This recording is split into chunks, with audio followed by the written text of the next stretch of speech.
La Belgique à la Coupe du Monde 2026, un renouveau confirmé, mais encore des limites face aux très grandes nations. La Coupe du Monde 2026 restera comme une compétition encourageante pour la Belgique. Après plusieurs années marquées par la fin progressive de sa génération dorée, beaucoup d'observateurs s'interrogeaient sur la capacité des Diables Rouges à rester parmi les meilleures sélections du monde. Cette édition a apporté une réponse rassurante. La Belgique a démontré qu'elle possédait toujours les ressources techniques, tactiques et mentales pour rivaliser avec les grandes nations du football mondial. Le parcours s'est arrêté en quart de finale, face à une brillante équipe d'Espagne, battue 2-1 après une rencontre très disputée.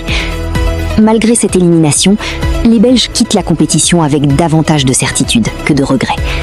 Cette campagne confirme que le renouvellement de l'effectif est bien engagé et que cette sélection dispose encore d'un potentiel considérable. Analysons en détail le parcours de la Belgique, les points positifs à conserver, les axes de progression et les perspectives pour les prochaines compétitions internationales. Une nouvelle génération qui répond présente. Depuis plusieurs années, la Belgique vivait dans l'ombre de sa fameuse génération dorée, composée de joueurs qui ont marqué le football européen pendant plus d'une décennie. Le défi consistait à construire une nouvelle équipe capable de maintenir le pays au plus haut niveau. Cette Coupe du Monde montre que cette transition est en bonne voie. Les nouveaux cadres ont assumé leurs responsabilités. Les jeunes joueurs ont apporté de la fraîcheur et de l'intensité. L'identité offensive du football belge est restée intacte. L'équipe a affiché une grande confiance dans la circulation du ballon et une volonté permanente de jouer vers l'avant. Cette capacité à conserver une philosophie ambitieuse malgré le renouvellement de l'effectif constitue l'un des plus grands succès de cette campagne. Une phase de groupe maîtrisée. Dès les premiers matchs, la Belgique a confirmé son statut de favorite de son groupe. L'équipe s'est distinguée par une excellente qualité technique, une circulation rapide du ballon, une possession bien maîtrisée, un pressing coordonné. Les Diables Rouges ont rarement été mis en difficulté pendant cette première phase. Le milieu de terrain a parfaitement contrôlé le rythme des rencontres, les latéraux ont constamment participé aux phases offensives. Les attaquants ont montré une belle efficacité devant le but. Cette qualification a renforcé la confiance du groupe avant les matchs à élimination directe. Une victoire spectaculaire contre le Sénégal. En 16e de finale, la Belgique retrouvait un Sénégal extrêmement ambitieux. Les Lions de la Teranga ont proposé un football rapide, physique et très offensif. La rencontre a offert un véritable spectacle. Les deux équipes se sont rendues coup pour coup. Le Sénégal a mis en difficulté la défense belge grâce à sa vitesse dans les transitions. Mais la Belgique a su faire parler sa qualité technique. Sa maîtrise du ballon a progressivement usé son adversaire. Grâce à son réalisme offensif, elle s'impose finalement 3-2. Cette victoire révèle plusieurs qualités majeures. Une excellente capacité de réaction, une qualité offensive toujours présente, une grande maîtrise des temps forts, une capacité à faire la différence dans les moments décisifs, une démonstration face aux États-Unis. En 8e de finale, les Belges affrontaient les États-Unis. Cette fois, la Belgique a probablement réalisé son match le plus accompli du tournoi. Le pressing était parfaitement organisé. La récupération du ballon était rapide. Les combinaisons offensives étaient fluides. Les attaquants multipliaient les appels. Le milieu imposait complètement le tempo. Résultat, une victoire nette, 4-1. Cette prestation a impressionné de nombreux observateurs. Elle démontrait que la Belgique possédait toujours l'une des attaques les plus dangereuses du tournoi. À ce moment-là, beaucoup commençaient à envisager sérieusement une présence belge dans le dernier carré. Le quart de finale face à l'Espagne. Le Grand Est arrivait en quart de finale. Face à l'Espagne, les Belges retrouvaient une sélection extrêmement complète. Le début de rencontre fut équilibré. La Belgique tenta d'imposer son jeu de possession. L'Espagne répondit par un pressing très intense. Les occasions furent nombreuses des deux côtés. Les Belges réussirent à créer plusieurs situations dangereuses grâce à leur transition rapide. Mais progressivement, l'Espagne prit davantage le contrôle du milieu de terrain. La qualité technique espagnole finit par faire la différence. La Belgique s'incline finalement 2-1.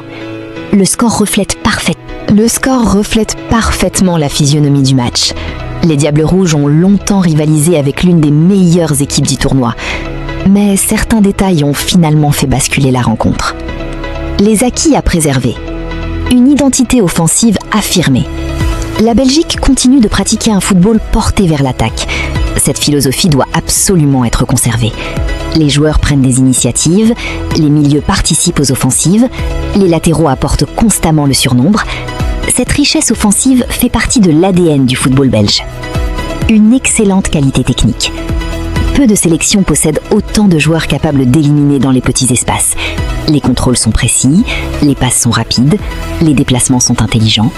Cette qualité technique permet à la Belgique de conserver le ballon face aux meilleures équipes. Une jeunesse prometteuse. Cette Coupe du Monde a confirmé l'émergence d'une nouvelle génération. Les jeunes internationaux ont joué sans complexe. Ils ont montré beaucoup de personnalité. Ils représentent une base solide pour les prochaines compétitions. Une mentalité compétitive. Même lorsqu'elle est menée, la Belgique continue. La Belgique continue d'attaquer. L'équipe ne renonce jamais. Cette force mentale constitue un atout majeur. Les faiblesses à améliorer. Une défense encore perfective. Face aux grandes équipes, certaines erreurs de placement sont apparues. Les espaces derrière les latéraux ont parfois été exploités.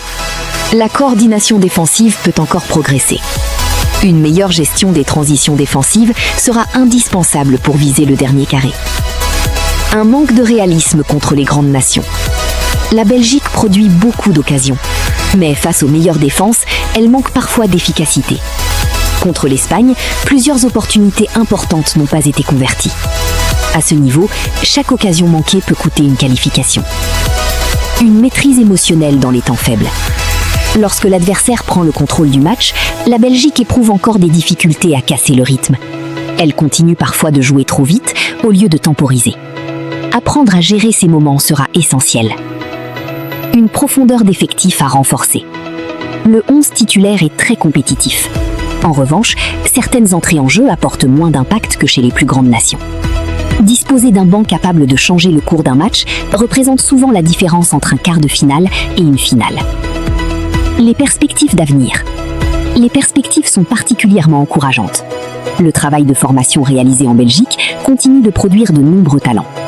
Les jeunes joueurs évoluent dans les meilleurs championnats européens. L'expérience acquise durant cette Coupe du Monde sera précieuse. Si cette génération poursuit sa progression, la Belgique pourra de nouveau prétendre au dernier carré lors des prochains grands rendez-vous. Le potentiel est bien réel. Il faudra désormais gagner en maturité collective et en efficacité dans les matchs à très haute intensité. Match à très haute intensité. Appréciation générale. Au terme de cette Coupe du Monde 2026, la Belgique peut nourrir des sentiments mêlés de satisfaction et d'ambition. Son parcours jusqu'au quart de finale, marqué par des succès convaincants contre le Sénégal, 3-2, puis les États-Unis, 4-1, confirme que les Diables Rouges restent une référence du football international. L'élimination face à l'Espagne, 2-1, ne remet pas en cause la qualité de leur tournoi. Elle souligne simplement l'écart, encore ténu, qui sépare cette équipe des toutes meilleures sélections du moment. Le principal enseignement est sans doute la réussite du renouvellement générationnel. La Belgique a su conserver son identité de jeu offensive tout en intégrant de nouveaux talents capables d'assurer la relève. Cette équipe possède les bases nécessaires pour viser de grandes performances dans les années à venir. La priorité sera désormais de renforcer la solidité défensive, d'améliorer le réalisme dans les grands rendez-vous et d'élargir la profondeur de l'effectif. Si ces objectifs sont atteints, la Belgique pourra légitimement prétendre à une demi-finale, voire à une finale mondiale lors des prochaines compétitions. Note globale, 8,5 sur 10. Une Coupe du Monde réussie, un projet sportif crédible et une sélection qui a retrouvé toutes les raisons de croire en un avenir au plus haut niveau.